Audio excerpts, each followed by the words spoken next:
大家好啊！又到咗呢個衛士水族頻道嘅時間啦。今集想補翻上次呢個 eHam Apps 嘅教學啊。咁首先我哋開咗個 App 先，大家可以見到一入到 App 之後咧，就需要選擇翻呢個語言喎，就會入到呢個下一個界面。撳一下下邊呢個連接設備咧，就會出現一個鏡頭仔噶啦。呢個時候咧就可以掃描呢個1號 QR code 啦，然後撳呢個連線。成功連線之後咧，就可以撳呢個連接。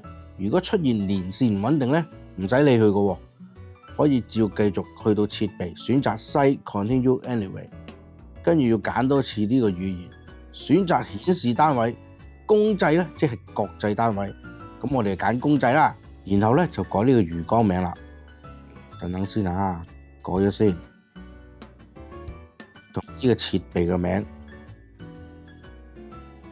咁呢個之後再講啦，直接撳繼續，然後咧可以選擇手動控制或者生物模式。手動控制咧就可以只有最簡單嘅溫度設定，而設定完出翻去之後，就會見到呢個連接設備上面有顯示住而家嘅水溫用緊咩模式，係咪運行緊。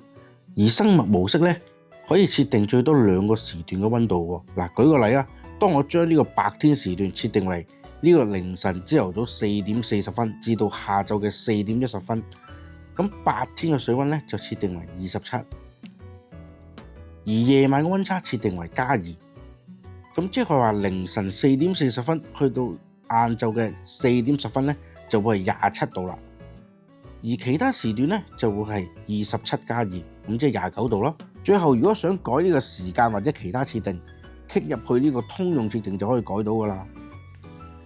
頭先未講嘅溫度設定係要對住啲溫度計嚟 set 嘅。嗱，又舉個例，當你支暖管顯示水溫係26度，咁但係你支溫度計咧就顯示係24度喎，咁你就要 set 翻-2度啦，同補翻兩間嘅溫差，係咪好容易咧？